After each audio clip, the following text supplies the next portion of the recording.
And here we are with some of the Formula One cars within the collection here at Goodwood Festival of Speed. This particular one, it brings back fond memories for myself, and it's Damon Hill's, and it's just absolutely beautiful. Damon had made his way up through Test Driver and eventually ends up with this beautiful Renault.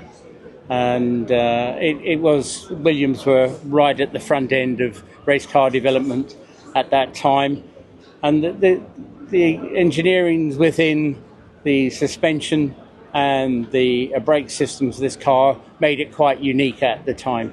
You'll notice the car is designated Car Zero, and this was at that time where we lost Ayrton Senna. This is a 1993 car. And so when it appeared in the next season, they put a 0 on the car because they'd lost the #1 plate of the world champion. Here we go, another beautiful Williams, this time Alan Jones. Have a look at this, and if you see at the front here, it's aircraft technology. You've got an aluminium front wing, and it's curved and shaped like an upside down wing that you would find on an aircraft. This is the beginning of using ground force, using wings on aircraft. There's a lovely story about this in that Frank Williams put the car on the back of a trailer and took it to the Dorchester Hotel where the Saudia prince and his family were staying. And he made this up as a car in a replica as if Saudia were actually sponsoring them, and at that stage they weren't. And he said, if you look out the window, Your Highness, you will see what your car could look like in Formula One. And the deal was done. When you look inside, as you've just seen in the cockpit, it's aluminium. This is in the era where there's no carbon fibre.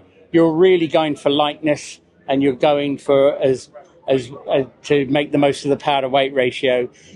Most of the British garagistas, as they were called by Ferrari, ran the Ford DFV, and it was a beautiful Cosworth design.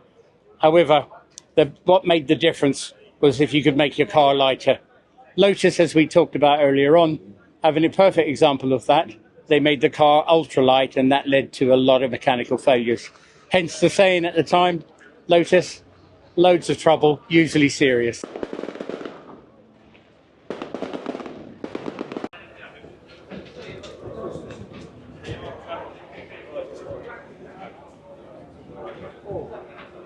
Good afternoon, guys. Hi. Lovely to see you. How's it out there today? It was great. Yeah, was it really? Yeah. I'm Paul from Brooklands Museum. We've had Walker cars in the back in our past, and we were just really trying to understand what was this like an experience here today. There's a Climax engine on this one? Absolutely. It's a 2.5-liter Climax engine. Yes. And it behaved excellent, and it was a great experience. Have you been regularly driving classic cars events like Monaco or? Yeah, last year I just bought it end of 23. So last year I drove Monaco with the car. Wow. It was an amazing experience. Yeah. It's got to be one of the top classic car races, isn't it? Absolutely. Really? Because the challenge is still there. It is. In fact, these are probably more fun round there than a current Formula One. Slimmer cars.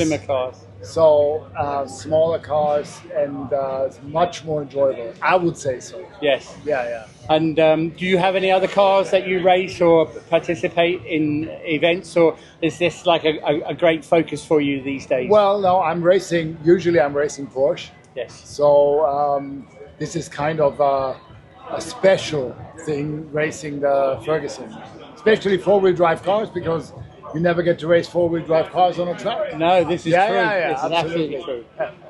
Well, can I just say thank you very much for coming here today and bringing this beautiful toy, and for the weather's been great for absolutely. You getting out at British weather. Thank you. And sorry, I didn't collect your name. I'm Thomas. Thomas, lovely to meet you, Thomas. Nice to meet you. Thank you also. Thank you. And on the McLaren stand here, we have Piastri's car. It's a McLaren 39. Currently, the model that's being run in this year's Formula One World Championship. As you can see, it's an absolute gem from a development point of view of aero. No, this is a show car, so it's going to primarily have most of the simulation of what the race team would have. But it's for the current sponsors, and obviously with the current finish which is absolutely wonderful from a carbon fibre point of view. The power unit is a Mercedes, and as such, the relationship between McLaren and Mercedes is that Mercedes are inherent within the development team and actually ensure that the engine runs at the highest standard. It finds itself an identical car to Lando Norris. And on the rear section, you'll see the DRS. One of the things that's changing for next year will be the DRS will also be available on the front wings, which will allow the cars to achieve even more speed on the main straights. Yeah. So she now drives one of those.